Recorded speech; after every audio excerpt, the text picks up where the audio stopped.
Kubasuhuza mbifuriza amahoro y'Imana. Uyu ni wa mwanya mwiza wo kuganira ku ijambo ry'Imana n'ibindi byubaka ubugingo. Amazina yanjye nitwa Betty, nk'uko tumaze kumenyerana hano kuri Arabohora TV. Nagira ngo mbanze mbifurize umwaka mushya muhire, umwaka w'amahoro, umwaka w'umugisha. Ibyo wari warabuze Imana izabiguhe muri uyu mwaka. Nk'uko rero tugiye kuganira ijambo ry'Imana, iri jambo ryanditse hano mu Migani ibice 21 umurongo wa 30. Ni ijambo rivuga ngo nta bwenge, nta buhanga, nta n'inama byabasha kurwanya Uwiteka. Nk'uko iri jambo risobanutse, ubundi ijambo rivuga ngo nta bwenge, nta buhanga, nta n'inama byabasha kurwanya Uwiteka. Nuko hari ibintu byinshi birwanya ubwoko bw'Imana cyangwa abantu b'Imana, ariko iri jambo rikwemereye ko mu bikurwanya byose nta na kimwe gishobora kurwanya Uwiteka igihe umwishingikirijeho. Imana iduhana umugisha. Aha hari ijambo rero nshaka ko tuganira, rifite intego ivuga ngo kwikomeza k'Uwiteka mu gihe nk'iki. N'impamvu yo kwikomeza k'Uwiteka. Abami ba mbere ibice 20 umurongo wa 22 haravuze ngo hanyuma umuhanuzi araza asanga umwami w'Abisirayeli, aramubwira ati genda wikomeze witegure umenye uko uzabigenza, kuko mu mwaka utaha umwami w'i Siriya azongera kugutera. Iyo usomye iri jambo ry'Imana usanga ari imbuzi rituburira. Icyambere genda wikomeze. Ni ijambo risa naho rikugira inama cyangwa nyine ni imbuzi. Icya kabiri genda witegure umenye uko uzabigenza. Iri jambo rirasobanutse. Impamvu yo kwitegura nuko umwami w'i Siriya ngo azongera kugutera umwaka utaha. Twabonye uburinzi bw'Imana, tubona gukora kw'Imana, tubona ubutabazi bw'Imana, ariko Satani we ntabwo yananiwe, ahubwo arongeye arahagurutse. Ahagurukijwe n'iki? Ahagurukijwe no kongera kugutera. Iri jambo rirakugira inama ngo genda witegure umenye uko uzabigenza. Impamvu Imana ikubwira ngo umenye uko uzabigenza ni ukugira ngo utazananirwa kandi cyari igihe cyo gukomera. Mu by'ukuri iyo witegereje ubona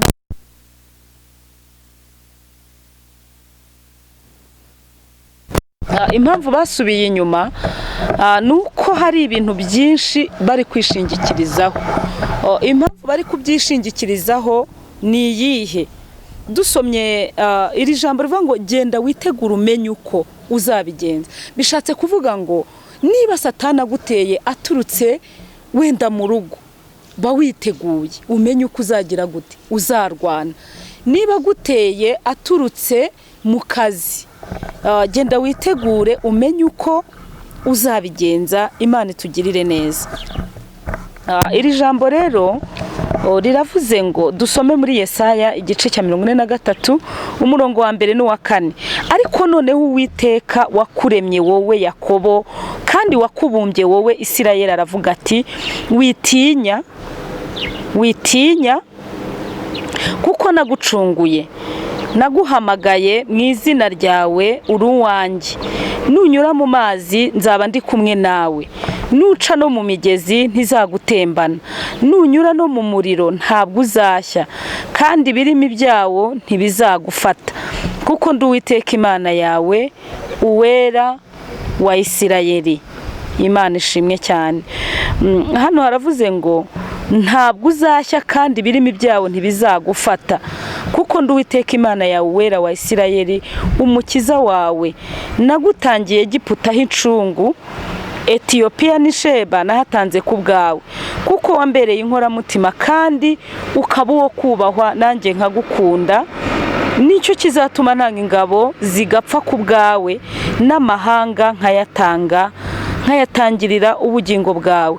Ntutinye ndi kumwe nawe. Imana ishimwe. Hari impamvu zituma tumwikomezaho. Zimwe mu mpamvu zituma tumwikomezaho nuko Uwiteka yaturemye kandi akagira ati akatubumba. Iyo ni impamvu ya mbere yatuma umwikomezaho. Umuntu wakuremye yarangiza akakubumba, wumva ari iki cyakubuza kumwikomezaho? Impamvu ya kabiri nuko ari Uwiteka. Hano haravuze ngo nuko yagucunguye. Yarancunguye kandi ahora ampumuriza, niyo mpamvu yo kumwikomezaho. Izi ni impamvu. Iya gatatu, hano turareba dusanga witinya byanditse muri Bibiliya inshuro 365, ni iminsi ingana n'iminsi y'umwaka. Icya gatatu, nunyura mu mazi nzaba ndi kumwe nawe. Iyo ni impamvu ya gatatu yatuma tumwikomezaho. Impamvu ya kane, nuca mu migezi ntizagutembana, nunyura no mu muriro ntabwo uzashya. Usibye no gushya, Bibiliya iravuze ngo n'ibirimi by'umuriro ntibizagufata, kuko ari Uwiteka Imana yawe ibikubwiye. Izi mpamvu zose zishobora gutuma umwikomezaho. Ikindi hano haravuze ngo icya karindwi, n'Uwiteka Imana yawe ni umukiranutsi wawe, yagutangiyeho ingwate Egiputa, Etiyopiya, Iseba, aho hose yahatanze ku bwawe. Hano akavuga ko impamvu nuko wamubereye inkoramutima kandi ukaba uwo kubahwa, Uwiteka akagukunda. Imana ishimwe. Icya cyenda kiravuga ngo Uwiteka azemera atanga ingabo nyinshi zipfe ku bwawe, n'amahanga azayatangirira ubugingo bwawe. Imana iguha umugisha. Hari impamvu nyinshi zatuma wikomeza ku Uwiteka. Icya mbere, yarakuremye, niwe wakurinze, yakurinze imyaka yose umaze ku isi, n'iyindi uzamara niwe uzakurinda. Ibyo ugomba kwitegura nuko ugomba kubigenza. Dusome Petero wa mbere ibice 3:13 n'umurongo wa 17. Haravuze ngo mbese ninde uzabagirira nabi nimugira ishyaka ry'ibyiza. 14, icyakora nubwo mwababazwa babahora gukiranuka mwaba muhiriwe, ntimugatinye ibyo babatinyisha kandi ntimugahagarike imitima, ahubwo mwubahe Kristo mu mitima yanyu ari we mwami, kandi mube mwiteguye iteka gusubiza umuntu wese ubabajije impamvu z'ibyiringiro byanyu mufite, ariko mufite ubugwaneza, mwubaha kandi mufite imitima itabacira urubanza, kugira ngo nubwo babasebya babatuka ingeso zanyu nziza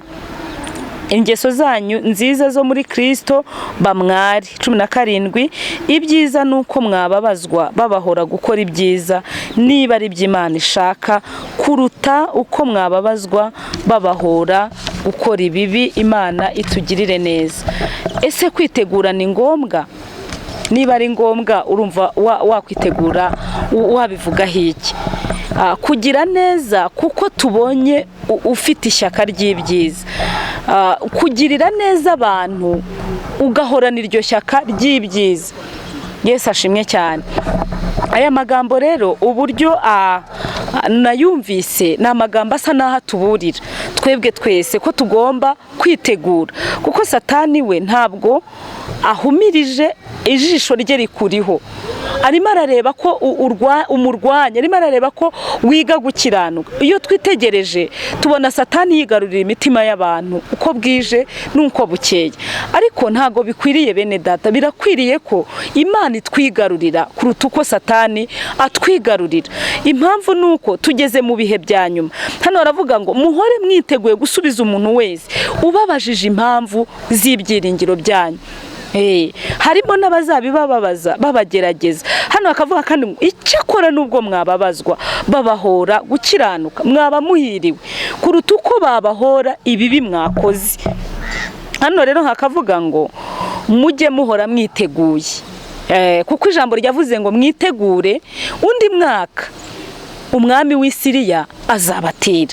Impamvu yo kwitegura rero ni ukugira ngo ubone ijambo wasubiza umuntu ukubaza ibyiringiro ufite, kuko hari igihe kizagera akarengane k'itorero kabeho, abantu bazire ko bahamya Yesu, abantu bazire ko bakijijwe, kandi mwumva bivugwa, ariko hari n'igihe abantu muzabibona abazaba bakiriho muzabibona. Hari aho tujya tubona ngo kugaruka kwa mbere kwa Yesu Kristo aje gutwara itorero. Mu by'ukuri muri ibi bihe turimo ni ibihe Antikristo ari kugenda yobya abantu benshi, biranditse muri Bibiliya. Impamvu yo kwitegura ni ukugira ngo utazasigara muri iyi si mbi. Reba imiruho wayihuriyeyo nayo, reba ibibazo wagiriye muri iyi si, reba intambara uhora urwana ku bw'uyu mubiri Satani akugerageza. Nurangiza unasigare muri iyi si, Imana itugirire neza. Hano hakavuga rero ngo kandi mujye musubiza iby'ibyiringiro byanyu mufite ubugwaneza, mwubaha kandi mufite umutima utabacira urubanza. Niba batuka bakabasebya bagasebya ingeso zanyu nziza zo muri Kristo Yesu zizatume bamwara. Mu by'ukuri umuntu nagusebya, ariko muri wowe wumva umutima wawe utagucira urubanza, wumva ugerageza kubaha Imana, ingeso zawe nziza zizatuma ibyo bagusebya bihinduka ubusa, ibyo bitumwe bamwara.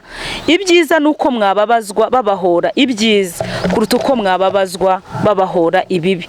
Dusoza, buri wese yakwibaza, nditegura ese nikomeje kuki kurindi? Ese uwo nikomejeho aranzi? Ningera mu makuba aranzi nzaba ndi kumwe nawe? Aha nahasobanura. Abantu iyo bikomeje ku Mana, iyo bageze mu makuba arabatabara, nk'uko ijambo ry'Imana ryatubwiye ngo nzatanga ingabo nyinshi zipfe ku bwawe. Hano hakavuga ngo ninyura mu mazi ntazantembana, cyangwa ninyura mu muriro ntabwo nzashya kuko namwikomejeho. Ese njyewe nanjye arankunda, yananzeho incungu cyangwa ingwate? Ese nanjye azatanga ingabo nyinshi zipfe ku bwanjye? Iki ni ikibazo kikubaza uwo waba warikomejeho niba yagumana nawe no mu makuba. Ese koko nditeguye kubabazwa mbabarizwa ibyiza aho kubabarizwa ibibi? Ni ibibazo ukwiriye kwibaza. Ese koko ijambo ryatubwiye ngo nidutinye, ubu nta bwoba mufite? Ibaze mu mutima, ibaze, urumva nta bwoba ufite? Ijambo ryakubwiye ngo ntutinye. Ese koko nta bwoba ufite? Ese impamvu z'ibyiringiro byanjye umuntu abimbajije nabisubiza? Yesu yaravuze ngo nimumara kumpamya nanjye, nimunanirwa kumpamya nanjye sinzabahamya. Imana itugirire neza. Nanjye sinzabahamiriza. Ibaze rero niba witeguye, kuko iri jambo ravuga ngo nimunanirwa kumpamya mu isi mu bihe bibi nanjye sinzabahamya. Umwami Imana adushoboze kumwikomezaho no kwitegura ikidusatiriye cyangwa se ikiri kutubuza kwegera Imana tukijugunye kure, dusaba Umwuka Wera akomeze atuyobore. Imana itugirire neza. Icyo nababwira nuko Imana irashaka ko twongera kuyikomezaho kuruta uko twari twarayikomejeho. Imana ibampera umugisha. Reka ndekera aha ngaha, buri muntu wese nasenge, Imana imugirire neza. Reka dusenge. Mana yacu, murengezi wacu, twishyize mu biganza byawe ngo udushoboze kukwikomezaho no kwitegura umwanzi udusatiriye mu gihe nk'iki. Ndagira ngo dusenge rero. Bwira Imana ngo Mana, nishyize mu biganza byawe, unkomeze, kuko umwanzi arimo aradusatira, arimo arakoresha uko ashoboye ngo adusigaze muri iyi si, arimo arakoresha amayoberane, arimo arakoresha ubwenge bwinshi. Isi niruhuka irakora, ariko ugasanga wowe ntabwo witeguye, ntabwo uri maso, ntabwo uhora usenga, ntabwo uhora wiyeza, ntabwo uri musubiza iby'ibyiringiro byawe. Isi irimo iragutera ubwoba, bakozi ba Satani bakagukanga. Humura, Yesu arakubwira ngo Etiyopiya ni se banahatanze ku bwawe. Bishatse kuvuga ngo ku bwanjye nzabyikorera, nta cyatuma izina ryanjye ritukwa. Imana itugirire neza. Ndifuza kugusengera. Umaze igihe ukurikirana ijambo ry'Imana kuri iyi cano. Niba wifuza gukomezanya natwe, genda ukore aho hantu handitse subscribe, ujye ubona ibiganiro n'amasengesho yagufasha kwitegura kurwanya Satani kandi ukamunesha, kubera ko Imana yacu iriteguye kukurwanirira. Reka dusenge. Mwami Imana yacu, dusengeye mwene data ukurikiye ijambo ry'Imana aho aherereye hose, iri jambo nirimufashe. Wowe Mana urabizi ko nta yindi nyungu usibye kwamamaza ubutumwa, kandi ijambo rye ryaratubwiye ngo iyo twamamaje ubutumwa niyo nyungu yacu y'ukuri. Dusengeye umuntu wese kugira ngo iri jambo rimufashe kandi rimukomeze mu gihe nk'iki, ushoboza abantu kwitegura mu izina rya Yesu. Amen. Imana ibahe umugisha.